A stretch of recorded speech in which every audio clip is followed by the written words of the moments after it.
n'importe quel cadre, n'importe quel salarié le vit, c'est-à-dire qu'il y a des standards de comportement. Il faut que tu sois proactif, il faut que tu sois coopératif, il faut que tu sois résilient, il faut que tu sois risque adverse, il faut que tu sois entrepreneur, committed, etc. Donc il va y avoir un ensemble de grilles avec de mesures pour normer le comportement, et un comportement cible, comme on dit. Et en même temps, on va lui dire, il faut vraiment que tu te différencies, que tu apportes ta propre valeur ajoutée, que tu sois proactif, que tu fasses ta propre carrière, que tu sois singulier, que tu aies une expertise spécifique. Et donc c'est là où le sujet à la fois est appelé à coller à des standards et en même temps il est appelé par cette même organisation à se différencier pour avoir une valeur ajoutée spécifique. Et là, ça crée une tension que certaines personnes n'arrivent pas à gérer. Moi, mon problème, c'est quand les gens souffrent du fait qu'ils se sentent obligés de faire quelque chose qu'ils ne veulent pas. Et c'est là, à ce moment-là, où on peut commencer à réfléchir sur servitude volontaire, quels sont les ressorts de ça, pourquoi adhérer, etc. Mais les gens qui vont bien en vivant une obligation débile, je n'ai pas de point de vue normatif.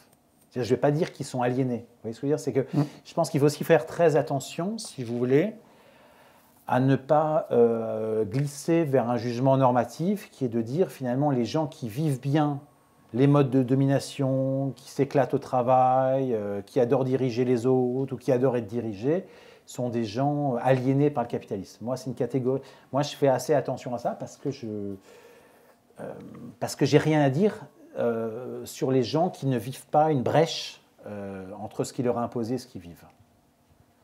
Et là, je pense notamment au discours de gauche, parfois qui peuvent être un peu faciles en disant finalement il faut rompre avec l'aliénation. Mais si les gens ne se sentent pas aliénés, si vous voulez, d'où on parle pour dire qu'ils sont aliénés?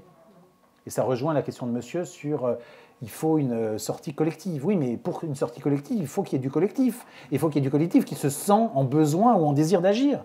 Et il se trouve que manifestement, pas beaucoup de gens ont envie de sortir du capitalisme. Il faut dire les choses telles qu'elles sont.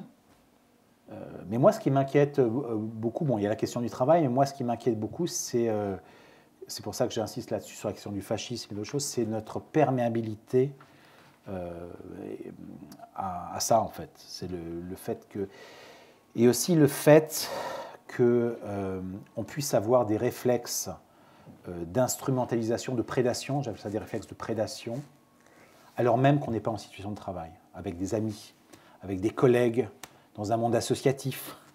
Non, mais il y a les choses quelles qu'elles sont, c'est-à-dire que c'est logique de pouvoir, c'est logique d'intérêt, cette logique de c'est moi le chef, c'est moi qui donne les ordres, c'est d'utiliser les autres, d'avoir toujours une visée tactique par rapport aux autres, c'est-à-dire de ne pas créer une sorte de collectif finalement d'interaction saine, mais d'être dans ces rapports d'instrumentalisation, ne sont pas que dans l'entreprise, elles peuvent être dans des milieux, même de gauche, même dans des organisations syndicales et politiques de gauche. Et donc il y a... ce qui m'inquiète, c'est cette diffusion en manière de penser. En fait, on pense de manière instrumentale les autres. On réifie les autres et je trouve ça très inquiétant.